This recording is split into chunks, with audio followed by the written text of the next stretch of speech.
दोस्तों, सिंहासन बत्तीसी की श्रृंखला में अब तक हम 28 कहानियां सुन चुके हैं। आज के वीडियो में हम सुनने जा रहे हैं सिंहासन बत्तीसी की 29वीं पुतली मानवती के द्वारा सुनाई गई आज की 29वीं कथा।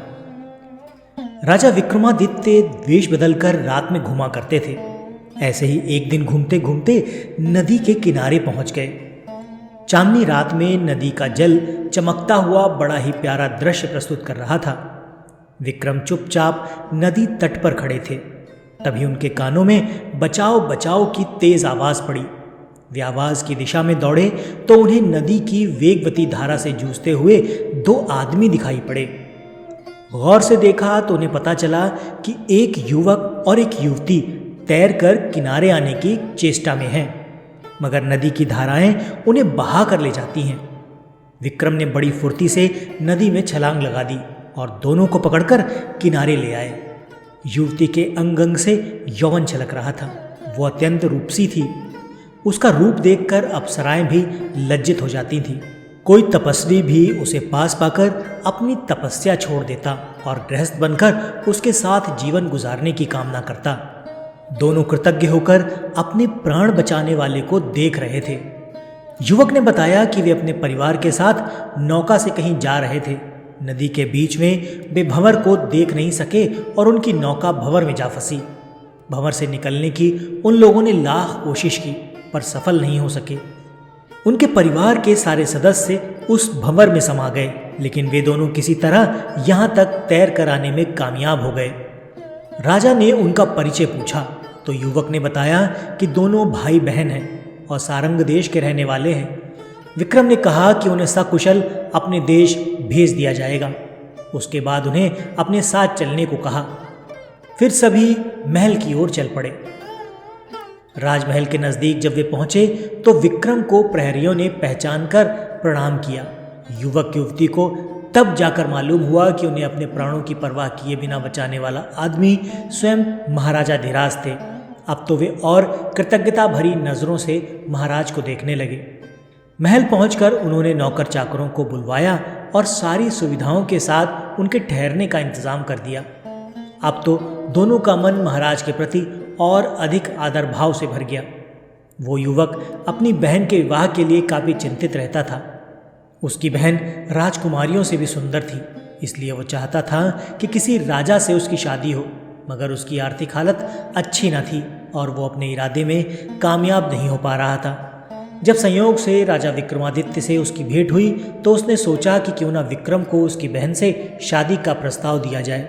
ये विचार आते ही उसने अपनी बहन को ठीक से तैयार होने को कहा और उसे साथ लेकर राजमहल उनसे मिलने चल पड़ा।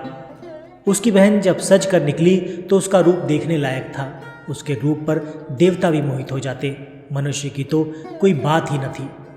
जब वो राजमहल आया तो विक्रम ने उससे उसका हाल चाल पूछा और कहा कि उसके जाने का समुचित प्रबंध कर दिया गया है।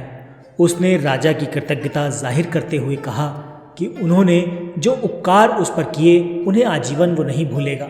उसके बाद उसने विक्रम से छोटा सा उपहार स्वीकार करने को कहा। राजा ने मुस्कुराकर अपनी अनुमति दे दी। राजा को प्रसन्न देखकर उसने सोचा कि वे उसकी बहन पर मोहित हो गए हैं। उसका हौसला और बढ़ गया। उसने कहा कि वो अपनी बहन उनको उपहार स्वरूप देना चाहता है। विक्रम ने कहा कि उसका उपहार उन्हें स्वीकार है। अब उसको पूरा विश्वास हो गया कि विक्रम उसकी बहन को रानी बना लेंगे। तभी राजा ने कहा कि आज से तुम्हारी बहन राजा विक्रमादित्य की बहन के रूप में जानी जाएगी और उसका विवाह कोई योग्य वर ढूंढकर पूरे धूमधाम से करेंगे। वो विक्रम का मुंह ताकता ही रह गया। उसने सपने में भी नहीं सोचा था कि उसकी बहन की सुंदरता को अनदेखा कर विक्रम उसे बहन के रूप में स्वीकार करेंगे। क्या कोई ऐश्वर्यशाली राजा विषय वासना से इतना ऊपर रह सकता है? थोड़ी देर बाद उसने संयत होकर कहा कि उदयगिरी का राजकुमार उदयन उसकी बहन की सुंदरता पर मोहित है और उसे विवाह की इच्छा भी व्यक्त कर चुका है। राजा ने एक पंडित को बुलाया। बहुत सारा धन भेंट के स्वरूप में देकर उदयगिरी राज्य विवाह का प्रस्ताव लेकर भेजा। पंडित उसी शाम लौट गया और उसके चेहरे पर हवाइयाँ उड़ रही थीं। पूछने पर उसने बताया कि राह में कुछ डाकुओं ने घेर कर सब कुछ लूट लिया। सुनकर राजा स्तब्ध रह गए। उन्हें आश्चर्य हुआ कि इतनी अच्छी शासन व्यवस्था के बावजूद भी डाकू लुटेरे कैसे सक्रिय हो गए। इस बार उन्होंने पंडित को कुछ अश्वारोहियों के साथ धन लेकर भेजा। उसी रात विक्रम वेश बदलकर उन डाकुओं का पता लगाने निकल पड़े। वे उस निर्जन स्थान पर पहुंचे जहां पंडित को लूट लिया गया था। एक तरफ उन्हें 4 आदमी बैठे दिखाई पड़े। विक्रम को कोई गुप्तचर समझा। राजा ने उनसे भयभीत नहीं होने को कहा और अपने आप को भी उन्हीं की तरह एक चोर ही बताया। इस पर उन्होंने कहा कि वे चोर नहीं बल्कि इज्जतदार लोग हैं और किसी खास मसले पर विचार विमर्श के लिए एकांत की खोज में यहाँ पहुँचे हैं। राजा ने उनसे बहाना न बनाने के लिए कहा और उन्हें अपने दल में शामिल करने को कहा। तब चोरों ने खुलासा किया कि उन चारों में अलग अलग खूबियाँ हैं। एक चोरी का शुभ मुहूर्त निकालता था, दूसरा परिंदे जानवरों की ज़बान समझता था, तीसरा अदृश्य होने की कला जानता था और चौथा भयानक से भयानक यातना पाकर भी उफ तक नहीं करता था। विक्रम ने उनका विश्वास जीतने के लिए कहा, मैं कहीं भी छिपाया धन देख सकता हूँ। जब उन्होंने विशेषता सुनी तो विक्रम को अपनी टोली में शामिल कर लिया। उसके बाद उन्होंने अपने ही महल में एक हिस्से में चोरी करने की योजना बनाई। उस जगह पर शाही खजाने का कुछ माल छिपा दिया था। वे चोरों को वहां लेकर आए तो चारों चोर बड़े खुश हुए। उन्होंने खुशी खुशी सारा माल झोली में डाल लिया और बाहर निकलने लगे। चौकस प्रहरियों ने उन्हें पकड़ लिया। सुबह में जब राजा के दरबार में बंदी बनाकर उन्हें पेश किया गया तो वे डर से पत्ते की तरह कांपने लगे। उन्होंने अपने 5वें साथी को सिंहासन पर आरूढ़ देखा। वे गुमसुम खड़े राजदंड की प्रतीक्षा करने लगे, मगर विक्रम ने उन्हें कोई दंड नहीं दिया।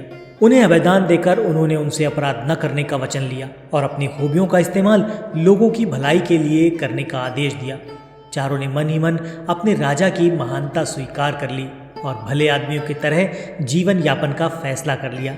राजा ने उन्हें सेना में बहाल कर दिया। उदयन ने भी राजा विक्रम की मुंह बोली बहन से शादी का प्रस्ताव प्रसन्न होकर स्वीकार कर लिया। शुभ मुहूर्त में विक्रम ने उसी धूमधाम से उसकी शादी उदयन के साथ कर दी जिस तरह किसी राजकुमारी की जाती है। तो दोस्तों, ये तो थी सिंहासन बत्तीसी की 29वीं कथा। ये कथा आपको कैसी लगी कमेंट करके ज़रूर बताइए। वीडियो पसंद आया है तो इसे लाइक करके चैनल को सब्सक्राइब ज़रूर कर दीजिएगा। आज के वीडियो में फ़िलहाल इतना ही।